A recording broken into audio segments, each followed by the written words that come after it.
এই রাস্তাটা কি এখন কি স্টলিং আছে না মাটির রাস্তা? এটা এমনি মাটির রাস্তা বেশিরভাগ আছে, কিছু কিছু জায়গা স্টলিং, মানে জলের দিয়ে সব ভাঙি যায়, বেহাল অবস্থা। পানীয় জলের ব্যবস্থা কিছু কিছু খারাপ আছে, মানে সব জায়গা বেশি ভালো নাই। আর এখানে মানে আর বিদ্যুতের ব্যবস্থাটা, বিদ্যুতের এখন ঠিক আছে, আর বৃষ্টি পড়লে পাওয়া যায় না, বৃষ্টি পড়লে পাওয়া যায় না।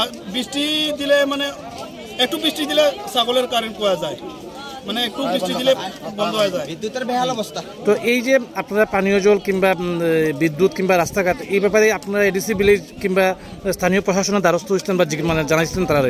আমরা বারবার জানাইছি, আর রাস্তা হয়ে দেখছি, মানে 20-30 বার, মানে 100 বার দেখছি, মানে করবো এখন পর্যন্ত কোনো করতেছে না।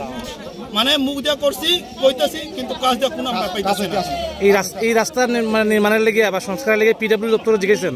পিডব্লিউ জিজ্ঞাসি, আর সব ডিপার্টমেন্টে জিজ্ঞাসি, পিএমজিএস জিজ্ঞাসি, আর সব জায়গায় দেখছি, কিন্তু এখন পর্যন্ত কোনো কাজ দিতেছে না, মানে কাজ করতেছে না।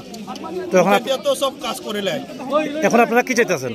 আমরা এখন ডিএম স্যারের লোক আলোচনা ডিএম স্যারের জায়গা স্পটে গিয়া দেখো, তারপরে ডিএম স্যার আমরা যেটা